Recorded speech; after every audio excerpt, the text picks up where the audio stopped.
এই মা বাবার দিকে তাকাবেন। হাদিসের ভিতরে আসছে, আপনি মা বাবার দিকে যদি একবার নেক নজরে তাকান, আল্লাহ পাক রব্বুল আলামিন কবুল হজের সওয়াব আপনার আমলনামায় দিয়ে দেবে। আল্লাহু আকবার বলে।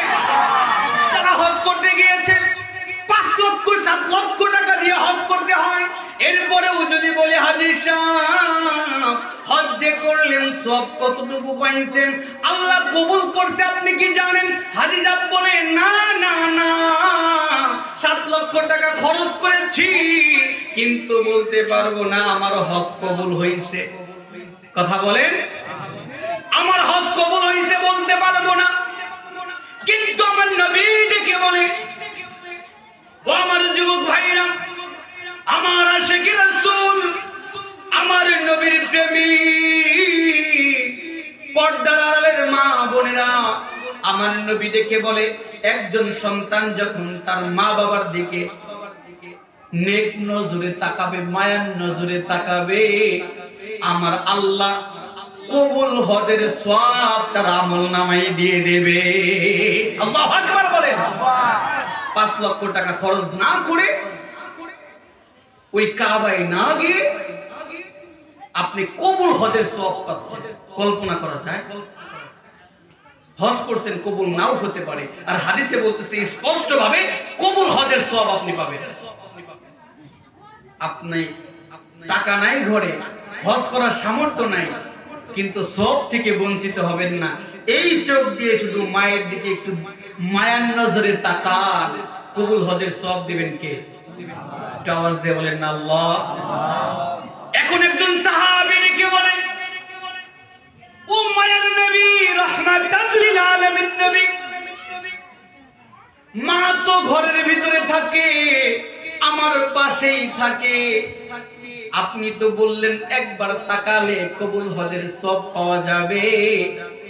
আমি সাহাবী যদি মায়ের দিকে 100 বার, দিনে 100 বার নেক নজরে তাকাই, আমার নবী ডেকে বলে, সাহাবীরা রে, তুমি যে কথা বলতে চেয়েছো আমি বুঝতে পেরেছি।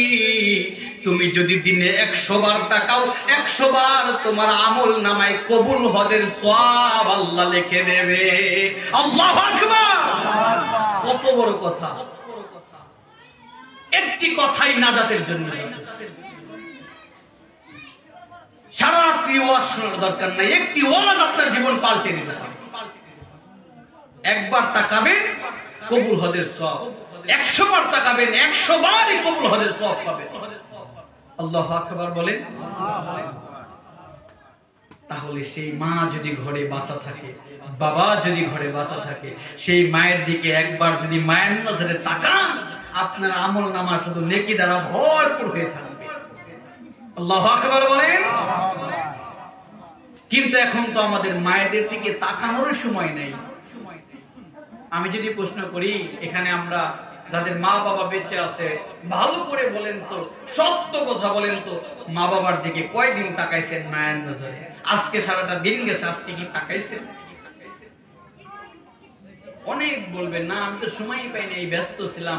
ভাই, আমল করার জন্য ঘুরো, আর তোমার ঘরের ভিতরে আমল তুমি জানো না, তুমি একবার মায়ের নজরে তাকাইতে পারলে না। আজকে এখানে ওয়াদা দিয়ে যেতে পারেন কে কে যে মায়ের দিকে কমসে কম আজকে রাত্রে গিয়ে যদি দেখি মা ঘুমায় আছে, মা তো ঘুমায় আছে, রাসূল তো বলছে মায়ের দিকে তাকাতে হবে। মা ঘুমায় আছে, থাক, মা ঘুমানো যদি ঘুমায় থাকে থাক, আর যেভাবেই থাকুক থাক, মায়ের দিকে একবার নেক নজরে তাকাবেন। আজকে এই মজলিস থেকে প্রতিজ্ঞা করতে পারেন তো ইনশাআল্লাহ? বাবার দিকে মায়ের নজরে তাকাবেন, পারবেন তো ইনশাআল্লাহ? ও আমার যুবক ভাইরা, আমার বাবাজিরা রে, সবাই কিন্তু বলতে পারলো না। অনেক যুবক বলেছে ইনশাআল্লাহ, অনেক মুরব্বী মনে মনে প্রতিজ্ঞা করেছে অবশ্যই আজকে মায়ের দিকে একবার তাকামু। জীবনে কত গুনাহ করছি, এই হাদিস তো আগে আমরা শুনি নাই, শুনলেও ভুলে গিয়েছি।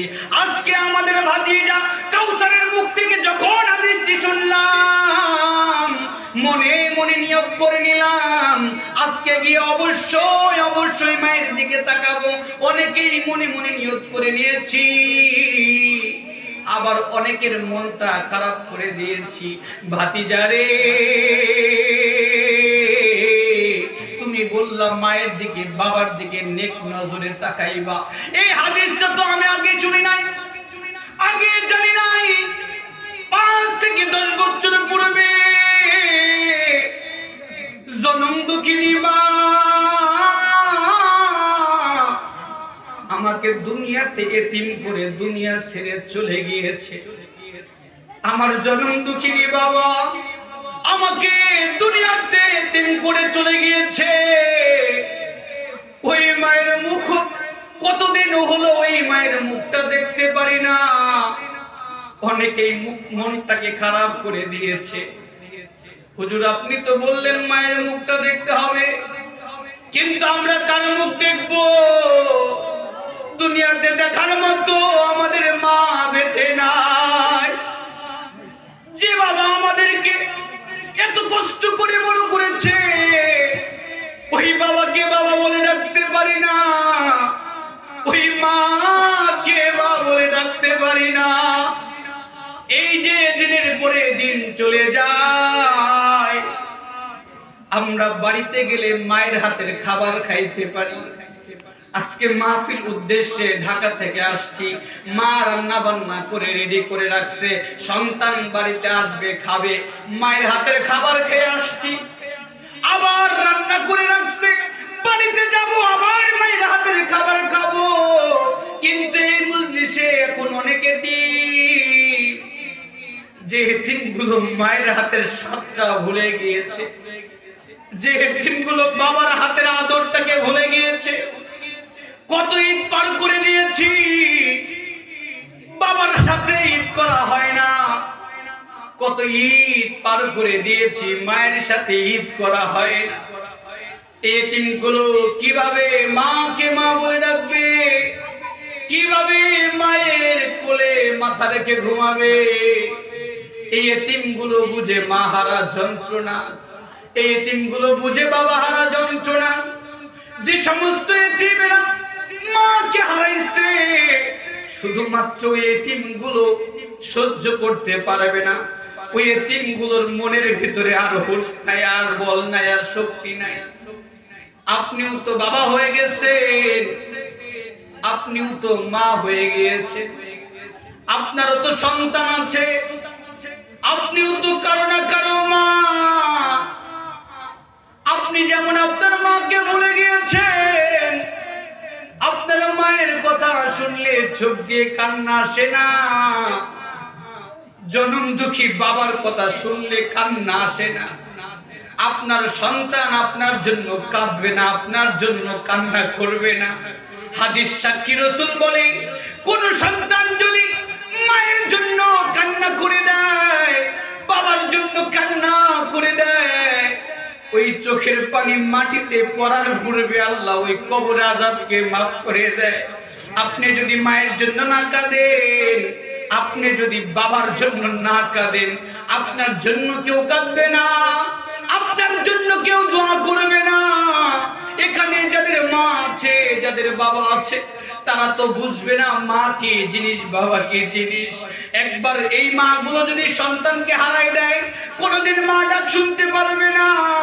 যাদের সন্তানগুলো প্রবাসে চলে গেছে, তাদের কাছে জিজ্ঞাসা করবেন, এই বাড়ির সন্তান আমার বন্ধু রাসেল, সেই সৌদি আরবে গিয়ে বসে আছে, তার মা তার মুখ থেকে মা ডাক শুনতে পারে না।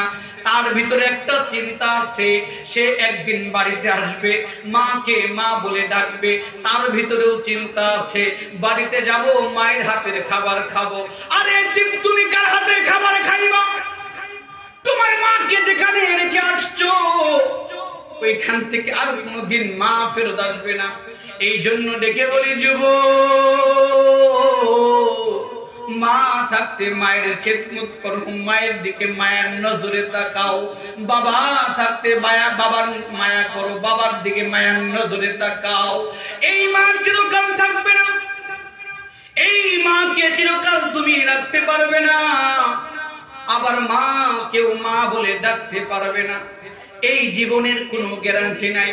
আজকে এখানে বয়ান করতেছি, এমন হতে পারে কালকে আমি দুনিয়া থেকে চলে যেতে পারি। আমি যে দুনিয়াতে থাকবো এর কোনো গ্যারান্টি আছে? এর কোনো গ্যারান্টি নাই। একটা কথা মনে পড়ে গেল, এই যে কিছুদিন পূর্বে ঈদের একটা দিন চাঁদপুরের যে লঞ্চগুলো সদরঘাট থেকে চলে, এই চাঁদপুরের লঞ্চের ভিতরে একজন বালক ঈদের ভিতরে বাড়িতে যাবে, মাকে ফোন দিয়েছে, মার্কেট করেছে, বাবার জন্য মার্কেট করছে, বোনের জন্য মার্কেট করছে, ভাগিনার জন্য মার্কেট করছে। মাকে ডেকে বলেছে, মা আমি তো লক্ষ্য করে দেখেছি সারা জীবন ছিঁড়া কাপড় পরে আমাকে তুমি বড় করেছো। মা গো মা, আমি ঈদের সময় বাড়িতে আসতেছি, তোমার জন্য দামি দেখে একটা কাপড় আমি কিনে আনছি। এখন মা ওই পাশ থেকে ডেকে বলে, সন্তান রে, আমার কাপড়ের দরকার নাই, তুই তাড়াতাড়ি বাড়িতে আয়, তোকে আমার দরকার। সন্তান ওই পাশ থেকে বলতেছে, মা তুমি খাবার খাইও না, আমি খুব শীঘ্র চলে আসব, অনেক দিন তোমার সাথে খাবার খাই না। মা ভালো মন্দ খাবার রান্না করে রাখছে। সন্তান যে ঘরের ভিতরে শুইবে ওই ঘরটা সুন্দর চাদর বিছাইছে, অনেক দিন পর আমার ছেলে আমার বাড়িতে আসবে। মা খুব আনন্দিত হয়ে গেছে, পাড়ায় পাড়ায় যায় আর ডেকে ডেকে বলে, আজকে আমার মানিক বাড়িতে আসবে। মানুষকে খবর দিয়ে দিয়েছে। সন্তান চাঁদপুরের যখন ওই লঞ্চের ভিতরে উঠে বসে গিয়েছে, মাঝ নদীর ভিতরে যখন চলে গিয়েছে, 300 থেকে 350 জন যাত্রী ওই লঞ্চের ভিতরে, হঠাৎ করে ওই মায়ের ফোনের ভিতরে ফোন চলে গিয়েছে। সন্তান এখন মাকে ফোন দিয়ে বলে, মা ও মা, তুমি আমাকে মাফ করে দিও। মা ডেকে বলে, বেটা তোর কি হয়েছে, তোর গলাটা এমন কান্না শরীর কণ্ঠে কেন? ও বেটা তুই কি ভুল করছিস, কেন মাফ করব, হঠাৎ করে এমন কথা বলছ কেন? সন্তান ডেকে বলে, মা আমি যে লঞ্চের ভিতরে উঠে পড়েছি, এই গভীর সমুদ্রের ভিতরে এই লঞ্চের ভিতরে পানি উঠতে শুরু করে দিয়েছে। উপরের মানুষ আর নিচে নামতে পারতেছে না, নিচের মানুষ উপরে যাইতে পারতেছে না। এই লঞ্চ কিছুক্ষণের ভিতরে ডুবে যাবে গো মা।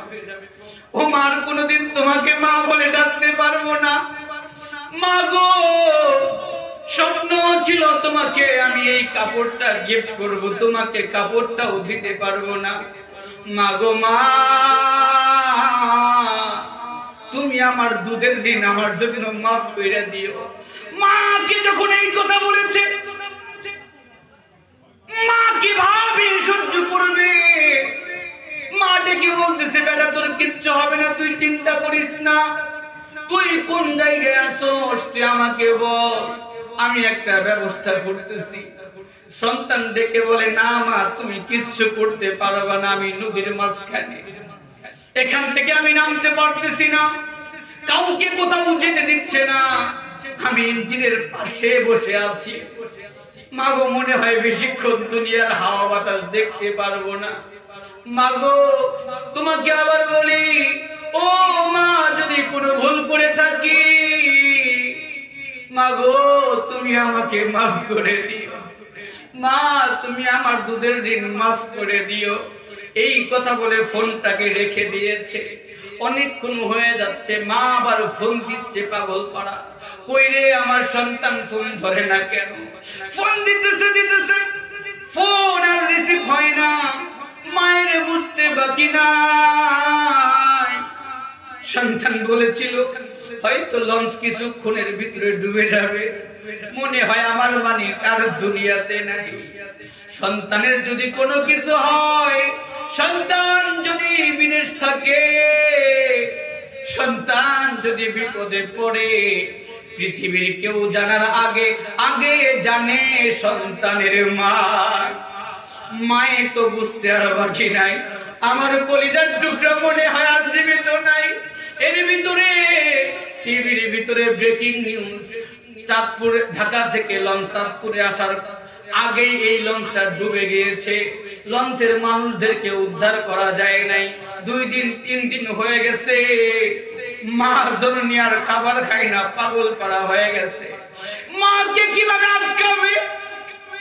মা কান্না করে, আমি যে সিরা কাপড় পরতাম, আমার সন্তান ফোনে আমাকে বলেছিল আমাকে নতুন কাপড় পরাবে।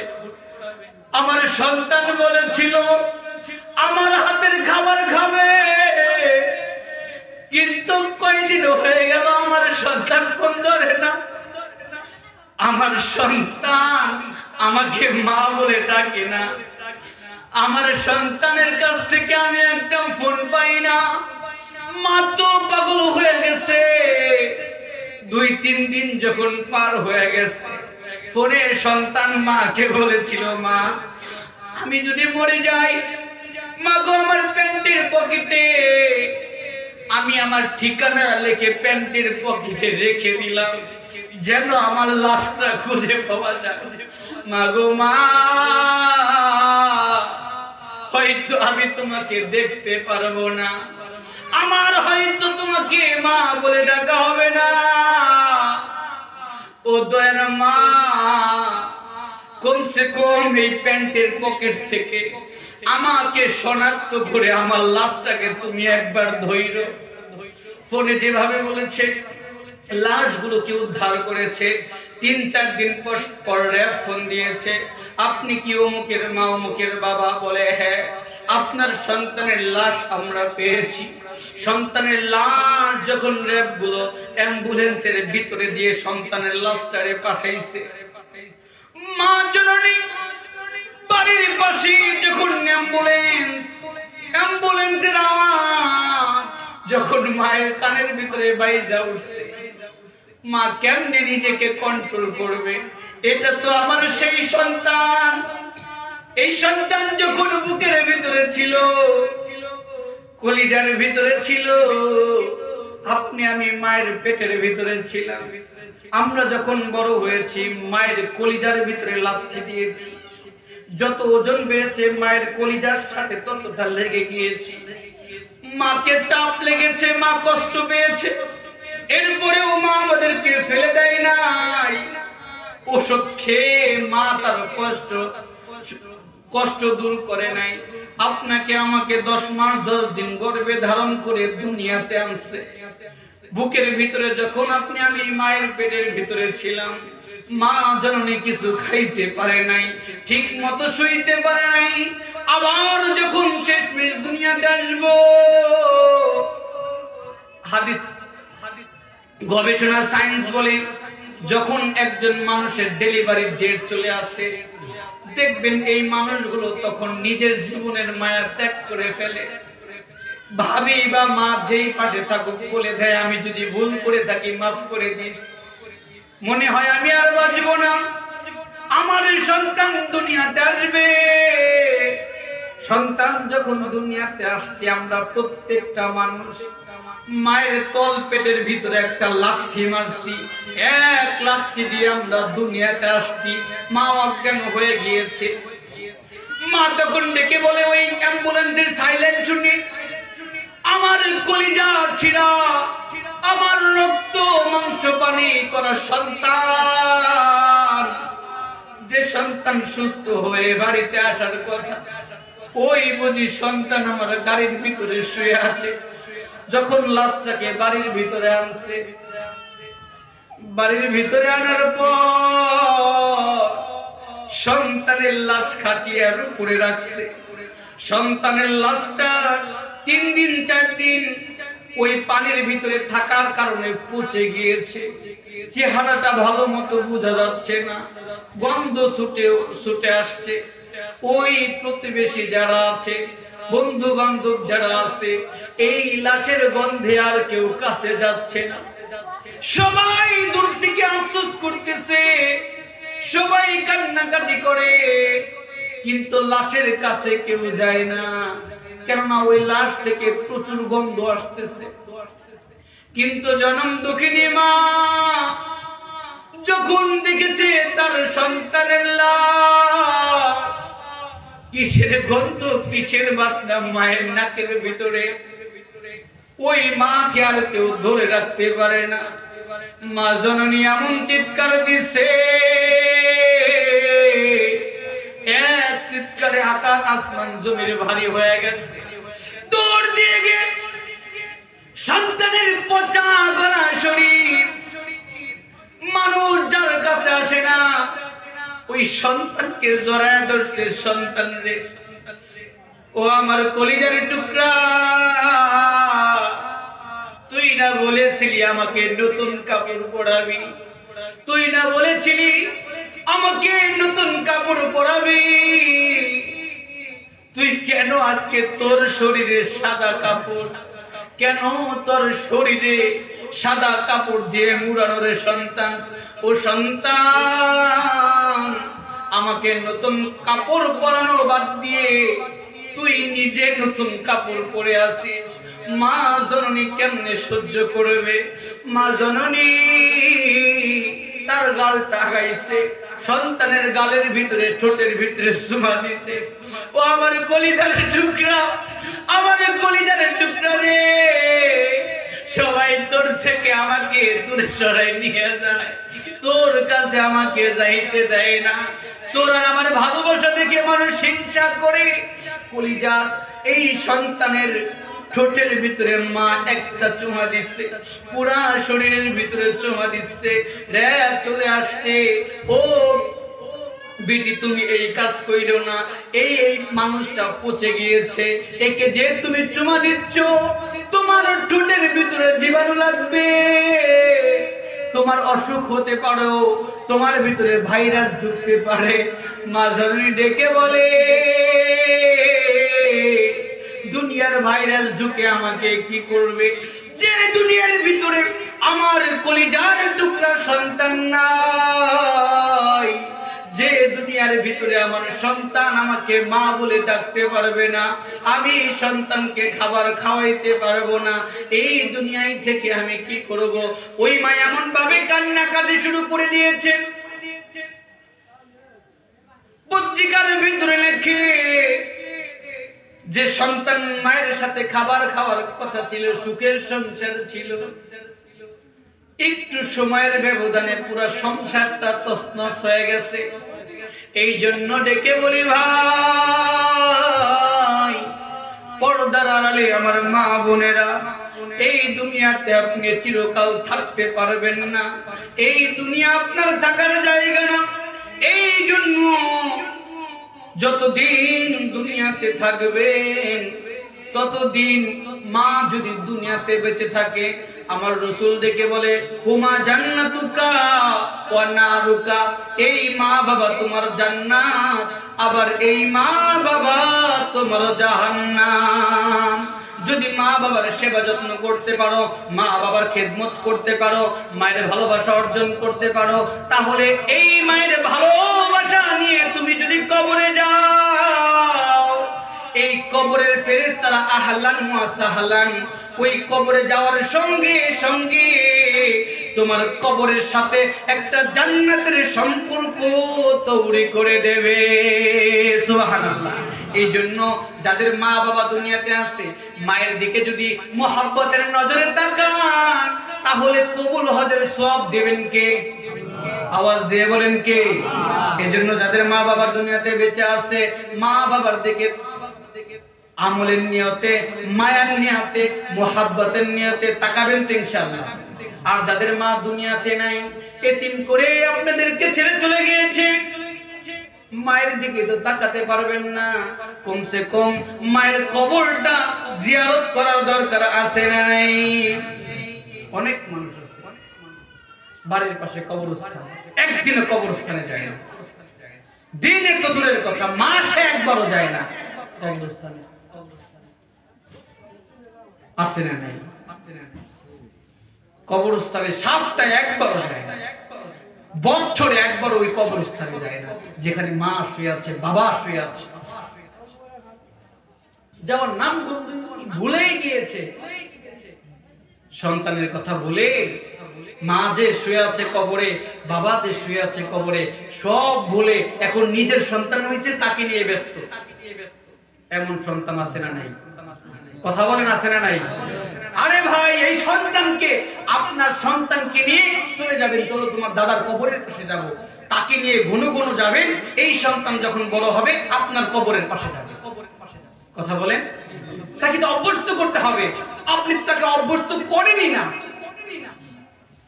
এই সন্তানকে নিয়ে চলো আব্বু তোমার দাদার কবরে যাব, তোমার দাদির কবরে যাব, চলো সেখানে গিয়ে দোয়া করতে হবে।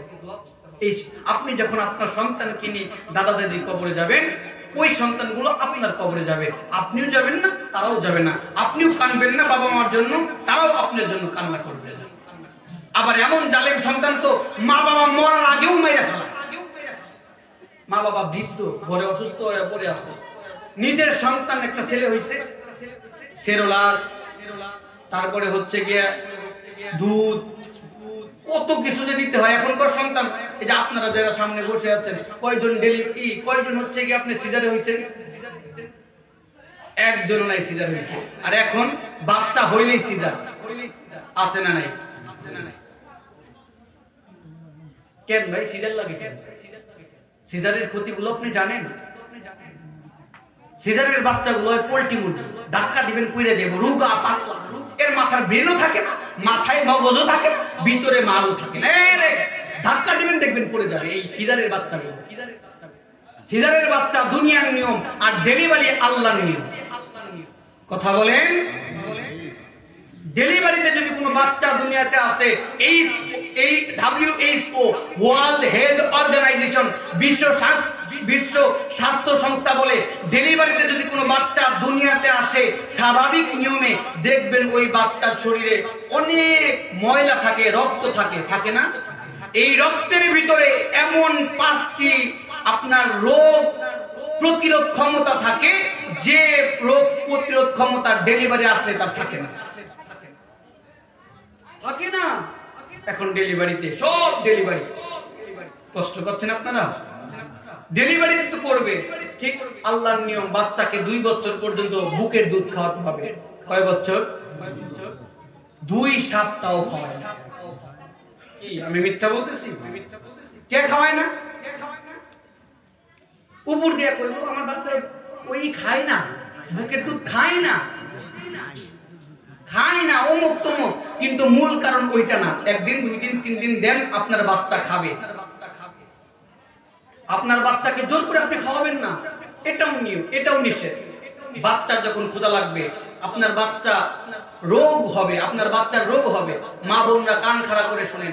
আপনার বাচ্চা যখন খেতে যাবে না, জোর করে খাওয়াবেন, মোবাইল দিয়ে খাওয়াবেন, টিভি দিয়ে খাওয়াবেন, জোর করে যদি খাওয়ান, এই বাচ্চার 100-এ 100 রোগের ভিতরে পড়বে। বাচ্চার ভিতরে যখন ক্ষুধা থাকে, মেডিকেল সায়েন্স বলে, বাচ্চার ভিতরে যখন ক্ষুধা থাকে, যতটুকু ক্ষুধা সে অটোমেটিকলি অতটুকু খাবে। এটাই তার জন্য বরাদ্দ। আপনি জোর করে যতটুকু খাওয়াচ্ছেন, এটা তার ক্ষতির কারণ। বাচ্চা খায় না, আহারে আমি বাচ্চা এটা তো খায় না, এই নাও বাবার বাচ্চা, যাও মালটা নিয়ে এসো, কমলা নিয়ে এসো, ল্যাকটোজেন নিয়ে এসো, জোর করে খাওয়ায়। কথা বলেন। আবার দেখবেন তার পাশের রুমে ছোট্ট একটা ঘরে বৃদ্ধ মা বাবা থাকে, লাঠি ভর দিয়ে উঠতে পারে না, পায়ে শক্তি পায় না। এই মানুষগুলোকে আপেল কমলা দুধ খাওয়ান, তাহলে তারা সুস্থ হবে। যাদের দরকার তাদেরকে খাওয়ায় না, নিজের বাচ্চাকে নিয়ে খাওয়ায়। এরকম জালেম সন্তান আছে না নাই? কথা বলেন। অবশ্যই আছে। যদি বলেন আপনার বাবা মাকে ভাত দেন না কেন, টাকা পয়সা দেন না কেন, আপনার বাবা মা তো বৃদ্ধ হয়ে গেছে, এখনো কাজ করতে হয়, চা চিন্তা খাইতে হয়, নিজেরই টাকা পাই, দিন এনে দিন খাই, দিবার তো মন চায়। অভাব অনাটন, তোমার অভাব অনাটন কোনোদিনও যাবে না। যে টাকা বাবা মা খেতে পারে না, ওই ঘরে জীবনেও সংসারে শান্তি আসতে পারে? পারে? কথা বলেন, পারে? ওই ঘরে যায় দেখবেন বোতলে বোতলে ল্যাকটোজিন, একটা ল্যাকটোজিনের দাম 400 টাকা। পাশের বাসার ভাবি যায় গল্প করে, ভাবি জানেন কি হয়েছে, আমার সপ্তাহে 2টা করে দুধ লাগে, মানে 800 টাকা। এভাবে গল্প করে যে আমার সন্তানের পিছনে আমি এত খরচ করি, কিন্তু বৃদ্ধ মা বাবার পাশে 1 টাকাও খরচ করে না। এরকম জালেম আছে না নাই? বলেন আছে না নাই? আপনি আপনার বাবা মা বৃদ্ধ হয়ে গেছে, তাদের কদর ছেড়ে দিয়েছেন, তাদের মহব্বত করেন না, তাদের কি লাগবে এটা আপনি দেখেন না। আপনিও একদিন বৃদ্ধ হবেন, আপনারও একদিন টাকা ইনকাম করার সোর্স থাকবে না, আপনি একদিন ঘর থেকে বের হতে পারবেন না। মনু সেই দিন আপনি কোথায় যাবেন? বলেন। দুনিয়ার নিয়ম দুনিয়া ফিরিয়ে দেয়। আপনি যে আপনার মা বাবা যা দেখবেন যেভাবে কাঁদে, আমার সন্তান আমাদেরকে দেয় না, 2-2টা সন্তান, আজকে আমাকে না খেয়ে থাকতে হয়, আজকে আমাকে কষ্ট করে খাওয়াইতে হয়। আপনার মা বাবা যেভাবে বলে না কিন্তু কান্না করে, একদিন আপনাকেও কান্না করতে। এই জন্য কামা তাদিন তুদান, যেমন কর্ম তেমন ফল। এই জন্য বাবা মার খেদমত করতে রাজি আছেন তো ইনশাআল্লাহ? কষ্ট পাচ্ছেন আপনারা? একটু হার্ড হয়ে গেল তাই না? একটু জিকির করেন না, লা ইলাহা।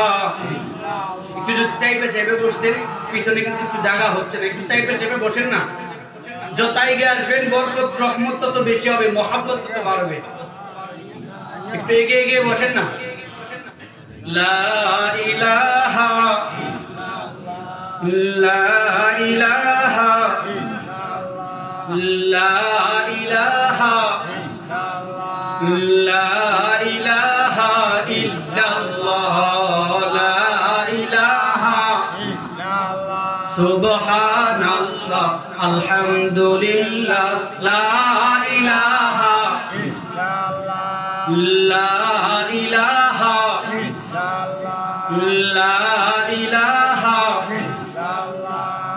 লা ইলাহা সুবহানাল্লাহ আলহামদুলিল্লাহ লা ইলাহা